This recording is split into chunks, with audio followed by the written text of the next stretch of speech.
For the past year, I've had the same question rattling around my brain that I just can't get rid of, and it's, is the iPad less exciting now than it has been over the past couple years? And if it is less exciting, what can Apple do to change the narrative and bring the iPad back to the glory days of like 2018 when the iPad Pro blew us all away? All right, so as is so often the case, it's all a matter of perspective. And my perspective is not the only one out there, so I wanted to get the feelings of some other people I know who are really passionate about the iPad, some people who I know have used the iPad either in the past or currently as primary computers. So these are people who are really into the iPad lifestyle. I wanted to see how they felt about these questions. So I asked a few of my friends, what do you think? Do you think the iPad is less exciting today than it was over the past couple years? And if so, what do you think Apple can do to improve that situation? And so here's what they said. At the end of the video, I'll share my thoughts on the matter, but I wanted to get some other voices on this channel. So you may recognize some of them, you may not, but they are all really talented people who I really respect and wanted to hear what they had to say. So I hope you enjoy what they have to say about the iPad. What's interesting about your questions, Matt, is if you would have asked me a month or so ago, you would have gotten a completely different answer out of me. I've had a couple of issues working from the iPad, and it's changed the response that I would give. So I am a little less excited about the iPad right now. One, we just had the new MacBook Pros come out, and the M1 Max and the M1 Pro chip look amazing. Like that's just something I'm genuinely excited about because I like computers. But I've also been having some issues with LumaFusion, the editing software that I use to edit all the videos for my channel. And because of that, I've been having to use my Mac Mini and Final Cut more. I also just got a new camera as well, a Canon R5. And most of the formats that it shoots in, I actually wouldn't be able to edit on my iPad. Only the really high resolution uncompressed files would actually be editable on my iPad, and that would just take up a massive amount of space. So to answer your second question, what I think the iPad needs in the future and what I would like to see the iPad get is a focus on pro creative software. I know we have Swift Playgrounds coming, well, just about any day now. You're going to be able to write and publish an app to the App Store right from the iPad. But I want to see apps like Final Cut and Logic come to the iPad. So that's it. I apologize if I went long. Thank you for having me on your channel. So the short answer for me is yes, but only if you want to use it as your only device. So I was iPad first for a few years. It began in 2017 properly, and I was completely happy with it. I was happy with where iPadOS is heading ever since version 11 with the dock on the iPad. And when iPadOS 13 arrives with the name of iPadOS, and it featured external storage and eventually, iCloud Drive features, I was confident that we'd get even more features that would help define the iPad even more. And, would help me, just use apps and different features that would just make me, iPad first in more situations. But iPadOS 15 signaled the end for me, because I know that with a pandemic, it slowed down productivity across all companies regardless. But this year did feel like a catch-up to iOS 14 last year with the widgets especially. With the trackpad arriving to the iPad the previous year, now I thought it would signal other apps such as Final Cut Pro and Xcode to really take advantage of it. But we're in December now, and that new version of Swift Playgrounds that was announced at WWDC, where you could distribute apps on the iPad directly, is still not arrived yet. So it makes me kind of feel like, well, perhaps we'll see this next year instead. But again, I think it's also kind of showing that, there's more work to be done, in the productivity of creating apps or even creating videos like Final Cut Pro. And now I've got a 14-inch MacBook Pro. And for the day job I have now, it fits much better with my workflow, with the multitasking, the more apps, even, and I'll just show this as well, Metal Gear Solid 5 on Parallels, which is full screen. That's 1440p on high with the M1 Pro. And I've spoken to Parallels since, and they're just constantly working on improvements for more games. And of course, the Mac is never seen as a gaming machine. However, things like this excite me. They make me think about what could be possible down the line with perhaps Apple Arcade on the App Store or anything else really. So I'm kind of really looking forward onto that part of the Mac. And so far I've been really impressed with the MacBook Pro. It really fits my needs even more now, compared to the iPad and iPad OS. So there we are. I'm still hopeful for iPad OS, especially version 16, but I do feel like now it needs to go the distance just to see how it can set itself apart even more from macOS, from iOS, and the apps as well. I feel like there's a lot of potential there, but at the minute I feel like it's being catered to a certain audience that's not me anymore. And I think if you're a writer and you're freelancing, that could be great for an iPad, but if you want anything else, or you have another career, then I think the Mac is the way to go for now. I'm going to jump in here real quick and just tell you about today's sponsor, which is Drafts. Drafts is a great note-taking and writing app for the iPhone, iPad, and Mac, and even on the Apple Watch. And I don't have time to talk about everything that Drafts does today, but I did want to talk about one feature they added recently that just blew me away because I've been looking for a way to do this easily and without spending an arm and a leg, and I finally got it with this new update to Drafts, and that's transcription. So if you have an audio file or a video file with people talking and you want to transcribe what they're saying, Drafts has a way to do this built into the app, and I'm going to show you how it works now. So here I am on my iPad, and I want to go into Drafts. And what I can do is tap and hold on the plus icon to add a new draft. And down here, there's an option for transcribe. And so if I go into this, it's going to make me select a file, but I can select a video or audio file from the Files app that I want to transcribe. And so what I have is a clip that I took from a podcast, and I want to get the text of what they said so that I can get it into a blog post. And so I'm going to go to Select File. It's going to bring up the Files app, and I can just access anything I have access to from Files. And I have this podcast clip right here, right? So I'll go into this. It's going to download it from iCloud Drive. And now it's transcribing the audio in Drafts in real time. And it's using iOS's built-in speech recognition functionality to do this. I'm not paying for this transcription. It's all happening on device. And it's pretty incredible. So it's a pretty long clip, but I think it's just about done here. So there we go, transcription complete. I'm going to create, and now I have a new draft with the text from that audio file or the video file that I brought in. And so it's not totally ready to go. There's no punctuation. I might have to change some of the words here, and that's kind of a limitation of what iOS can do.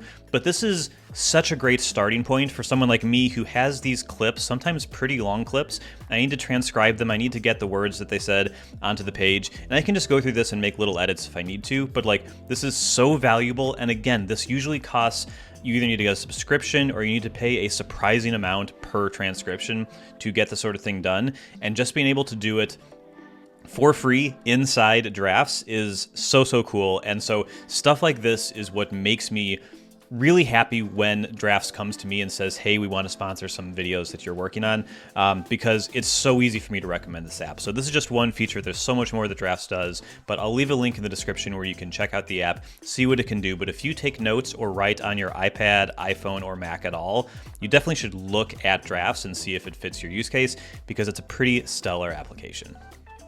Hi, Matt. This is Tim Chaten on the iPad Pros podcast. Just responding to your inquiry about, is the iPad exciting? As we all know, the Mac is super exciting right now, as it finally left those dark years that started in 2016. And kind of my thought on the iPad right now is the iPad kind of had those dark periods a little bit when they were still figuring out what to do with the Mini, the Air, the full size, and then we have the Pro. And it took them a lot of years of never updating the Mini, having the Air out there, but no really low-end iPad. And then we got the Pros. And finally, with the iPad, we're in a good place hardware-wise. We're getting regular updates of all of the iPads, yearly updates with the full-size iPad. And even the Mini, it got an update in early 2019 and again in late 2021. So if they can keep up that schedule of just fairly regular updates with all of their lineups of iPad, that's going to be a huge deal and something they haven't really done in a while. So we're finally starting to get in a really good place with iPad hardware.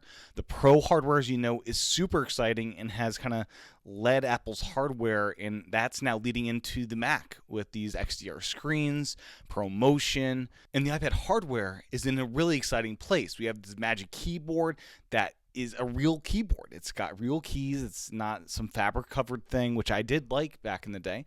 It has a trackpad, something I never thought we'd see on the iPad in 2010. Who would have thought we'd have both the Apple Pencil and a trackpad that's native for iPad. And in my regard, I think the trackpad implementation on iPad is in many ways better than it is on the Mac. Software-wise, we're finally also at a great kind of foundation place to move forward with. For me personally, this year has been a huge year for the iPad. And one big reason for that is the arrival of Dorico and Sibelius on the iPad. These are two desktop class music notation applications that have been missing from iPad since day one, really. We've had some other tools that have done okay work for this kind of job, but my background is in music composition. In college, I used Finale day in and day out to write music with a MIDI keyboard, and I, needed a Mac for that until this year. So some 11 years later, we finally get Dorico and Sibelius on iPad. And Dorico, especially for me, is the app I've dreamed of having for 11 years now on iPad. I can pull out a MIDI keyboard, plug it into my iPad over USB or Bluetooth if I have that, and be off to the races with writing music with external keyboards and a MIDI keyboard, or using touch with a virtual keyboard on the iPad itself. But the note entry is professional level. I can be creative and improvise and capture my musical thoughts right there on the iPad anywhere I am. And it is a desktop class app that I've not seen anyone really talking about in the Apple ecosystem because they're not composers. But this is a new vertical of professional level software now on iPad in 2021. And that's super exciting for me because I can now, and I have been writing music once again, something I kind of dropped off with because I didn't have a Mac that could really keep up with the software. I have an old 2011 MacBook Air, and I just don't use it that much anymore. So it's exciting that I can begin writing music again, and that's an awesome thing to have happen to iPad in 2021. Another thing that I get excited about with the iPad Pro is just using it as a kick-butt display for my PS5 that I just got a couple weeks ago. And the XDR iPad Pro is capable of receiving HDR video game streams. So it just looks stunning to play games on the iPad. And the addition of DualSense PS5 controller support on iPad Pro just makes that an incredible experience. So to wrap it all up, I am still very excited by the iPad platform. It's in a great place. The hardware is in an awesome place. It gets better every year, and there's no signs of it slowing down. And software-wise, it's at a great foundation for the future. The tablet version of the OS is awesome, as is keyboard and trackpad version of the OS. It kind of just is all there and works seamlessly together. So, yeah, I'm excited for the iPad and hope these thoughts are helpful. So I want to thank Chris, Tim, and Daryl for coming on the episode today and helping out with their opinions. They did not have to do it at all, and I really, really appreciate them coming on to help out and just kind of share their opinions with you guys. I've worked with all three of them in the past, and they all do really great work. I'll put links to kind of what they do in the description if you want to check out more from them. But yeah, thank you so much to those guys for helping out today. But I did say I was going to share my thoughts as well, and for me it comes down to perspective, and then depending on your perspective, there are two things that I think are holding the iPad back right now. The first thing is perspective, and I think that if you are a more casual iPad user who doesn't use the iPad for too much, then you might think the iPad is in a great spot right now, and there's really nothing Apple needs to do. The software is in a solid space. The hardware is just great. No matter what of the iPads you're buying, you're getting a really good device. Even if it's the $329 model, you're getting a lot of bang for your buck in terms of performance and support for legacy accessories and everything. And then the iPad Air is just fun and really good with a nice updated design at the end of 2020. And the new iPad mini is just lovely. People are going out of their way to find excuses to buy one of them because they want one in their life. I think the issue comes with the Pro users. And so I don't think the hardware is really an issue with the iPad Pro. I think the issue comes down to two things. The first is the software. It's just been too many years in a row of us asking for the same things in iPad OS and not getting them. I think about updates to multitasking. I think about updates to external monitor support, or enabling more Pro workflows, or just releasing some of Apple's Pro apps on the iPad, and just none of this is happening. And there's updates to the iPad for sure that are happening, but they're not the ones that are going to move the needle a ton for people like us who push the iPad to its limits. It feels like the ceiling is at the same spot and it's stayed there for the past couple years, and we really want to see it raised. Like, they've done things to improve some of the experience and everything, and I think that some of the improvements to multitasking were good in iPad OS 15. But overall, it doesn't feel like I'm any more capable on the device today than I was a year or two or maybe even 3 ago. And so I think that's something that we really want to see improved. I'd love to see Apple bring some of their Pro apps to the iPad, but yeah, I think that the software story has gotten a little stale on the upper end of the iPad. The second thing that we can't ignore is the iMac, or not the iMac, all Macs are just incredibly good right now. So I made a video a few months ago about why I thought the M1 MacBook Air was probably the best like consumer level Mac that Apple had ever made. And I really stand by that. I think that's an incredible value that is out there, that you're going to get a ton of performance in a fanless design that's really thin. And yeah, it has a couple years old design, but like, it's so capable that I didn't actually care. And obviously the new ones are coming out this coming year. In 2022, we expect to see a redesigned MacBook Air, but we already have the new iMacs, we have the new MacBook Pros, and these are just like incredible devices, especially the MacBook Pros. They feel like they basically made every single right decision, and suddenly these computers are just remarkably impressive and really exciting. And I think that it's kind of sucked some of the energy away from the iPad excitement that we have.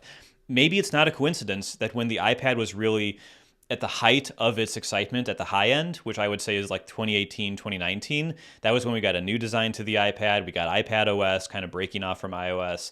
And at the same time, we had the Mac in kind of a rough spot where the hardware wasn't that great. The laptops especially, it was like the all USB-C all the time era. It was the bad keyboards era. Like, it just wasn't quite the highlight. It wasn't a high point in the history of the Mac. And now I feel like we're at another peak in the Mac's history, and the iPad's just not keeping up in terms of just engaging us, I think. And again, maybe that's not a problem, and maybe that's okay for how you use the iPad, but I think for people like me, for people like Chris and Tim and Daryl, it's a little tough when you see the Mac exploding in just functionality and practicality and everything, and the iPad is kind of holding steady, when we have always, since basically the beginning, one of the wants of the iPad is for it to continue to improve, to enhance how much you can do on it, and it just feels like we've hit a ceiling.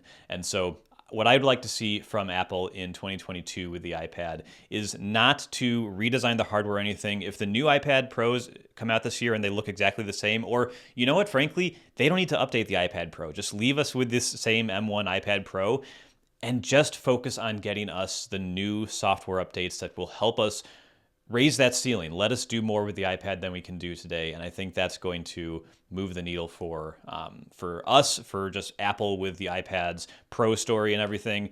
I think that there's some stuff that they can do there, and it's the same stuff I've been asking for several years, and I hope they can deliver it. So this was probably one of my longer videos, but if you made it this far, I really do appreciate you watching. If you hit the like button down below, that'll really help the channel get out to more people, help the video get out to more people, and I will see you here next time. Bye-bye.